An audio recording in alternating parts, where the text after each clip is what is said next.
Halo historian, Assalamualaikum warahmatullahi wabarakatuh. Yuk belajar sejarah.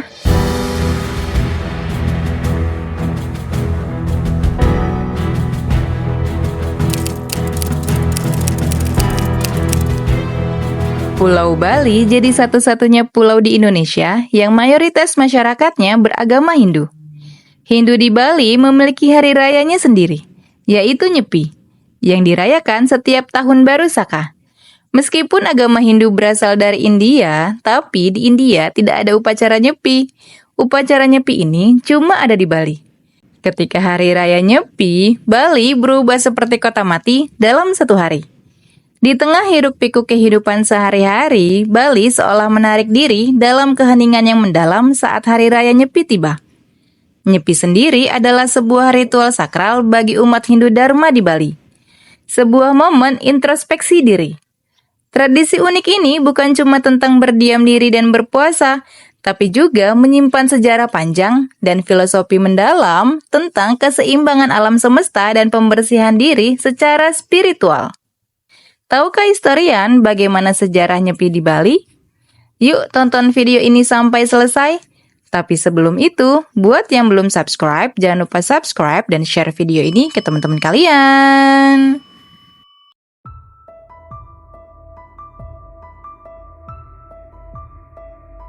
Sejarah Hari Raya Nyepi berasal dari zaman India kuno.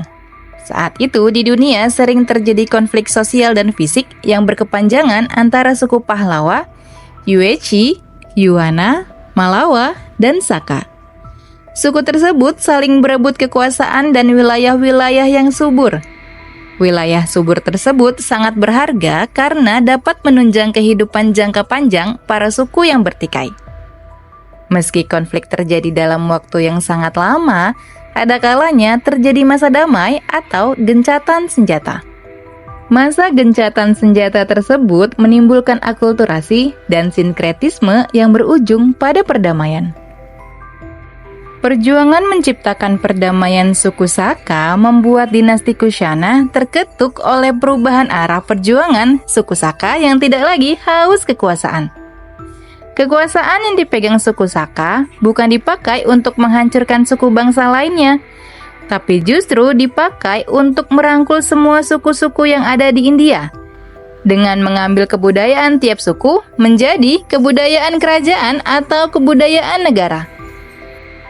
Suku Saka kemudian memulai tahun Saka pada 78 Masehi, saat menobatkan Castana sebagai raja. Sehingga tahun pertama Saka dimulai pada 78 Masehi, sementara bulan pertama tahun Saka adalah Chaitra, yang bertepatan antara bulan Maret sampai April. Tahun 125 sebelum Masehi, dinasti Kushana dari suku Yuechi memegang kekuasaan di India. Meskipun kekuasaan ada di tangan suku Yuechi, tapi sebenarnya suku Saka yang banyak menaklukkan suku lainnya dan berbagai wilayah karena menginginkan perdamaian. Perjuangan suku Saka menginspirasi Raja Kanishka I dari dinasti Kushan. Dia kemudian mengadopsi sistem penanggalannya pada tahun 79 Masehi menjadi kalender kerajaan. Raja Kanishka I tidak hanya mengadopsi kalender Saka sebagai sistem penanggalan kerajaannya, tapi juga berperan besar dalam penggunaan tahun Saka secara luas. Semenjak itu, mulai muncul toleransi antar suku di India. Mereka bersatu dan membangun masyarakat sejahtera atau Dharma Siddhiyatra. Sistem kalender Saka akhirnya berkembang mengikuti penyebaran agama Hindu. Di luar itu, seseorang yang bergelar Aji Saka melakukan perjalanan ke Indonesia dan menyebarkan kebangkitan dan toleransi. Dia adalah keturunan suku Saka dari Ksatrapa Gujarat. Dia tiba di Indonesia pada tahun 456 Masehi. Kedatangan Aji Saka membawa pengaruh agama dan kebudayaan di Indonesia. Begitu juga penerapan kalender Saka. Tahun baru Saka kemudian juga diperingati di seluruh negeri dengan cara bertapa, brata, dan samadhi, atau disebut Hari Nyepi di Indonesia.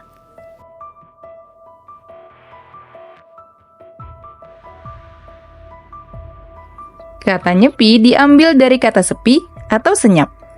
Umat Hindu merayakan Nyepi merujuk pada sastra lontar Sundarigama dan Sang Hyang Aji Swamandala. Hari Raya Nyepi dirayakan pada sasi Kesanga setiap tahun. Biasanya jatuh pada bulan Maret atau awal bulan April. Perayaan Nyepi adalah cara untuk merenungkan perbuatan dan perilaku yang telah diperbuat selama setahun, terutama perilaku buruk. Suasana ketika merayakan Nyepi yang benar-benar sepi merupakan momen terbaik untuk mengendalikan diri, menahan hawa nafsu, dan menumbuhkan kesucian dalam hati. Nyepi juga dimaksudkan untuk melepas sifat serakah dalam diri manusia dan mengajarkan untuk memberi dengan tulus dan ikhlas. Setelah menjalankan Nyepi, umat Hindu menyambut Tahun Baru Saka dengan jiwa yang damai dan sudah memaafkan kesalahan diri sendiri maupun orang lain. Beberapa hari sebelum Nyepi diadakan upacara melasti atau melis, dan ini dilakukan sebelum upacara Taur Kesanga. Tujuan upacara melasti dalam Sang Hyang Aji Swamandala adalah untuk melenyapkan penderitaan masyarakat, melepaskan kealpaan dan kekotoran alam. Sedangkan dalam lontar Sundarigama, tujuan upacara melasti adalah untuk mengambil sari-sari air kehidupan atau Amarta Kamandalu di tengah-tengah samudra. Setelah upacara melasti, umat Hindu lalu melakukan Taur Kesanga yang dilakukan pada upacara Butayatnya dan diikuti oleh seluruh masyarakat dengan cara mengambil salah satu jenis dari caru. Terakhir ada upacara Ngembak Geni yang merupakan ritual penutup perayaan Nyepi, yaitu penyalaan api yang menandai waktu di mana umat Hindu di Bali mulai bisa beraktivitas seperti biasanya. Hari Raya Nyepi di Bali dilaksanakan dengan peraturan Nyepi seperti pada umumnya. Tapi tradisi Nyepi di Bali identik dengan arak-arakan ogoh-ogoh. Arak-arakan ini dilaksanakan sehari setelah hari Nyepi. Tradisi ogoh-ogoh di Bali sudah dimulai sejak tahun 1980-an. Ogoh-ogoh pada awalnya diarak mengelilingi desa dengan membawa obor menuju sema atau tempat persemayaman umat Hindu. Setelah selesai mengelilingi desa, ogoh-ogoh kemudian dibakar dengan diiringi gamelan khas Bali, Bleganjur Patung. Perayaan Nyepi kemudian ditetapkan sebagai hari libur nasional pada tanggal 15 Maret 1983. Bukan cuma perayaan Nyepi, pemerintah juga meresmikan Hari Raya Waisak sebagai hari libur nasional. Permintaan Nyepi dan Waisak dijadikan hari libur nasional disampaikan oleh perwakilan umat Hindu dan Buddha pada tahun 1981 dan 1982.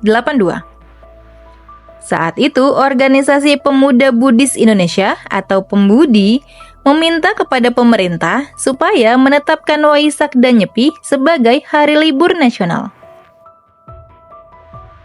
Itu tadi sekilas tentang sejarah Hari Raya Nyepi di Indonesia dan penetapannya sebagai hari libur nasional. Penetapan ini membuktikan bahwa Indonesia adalah bangsa yang majemuk dan menghargai perbedaan. Semoga perbedaan ini membuat Indonesia menjadi bangsa yang kuat dan kaya, seperti makna Bhinneka Tunggal Ika.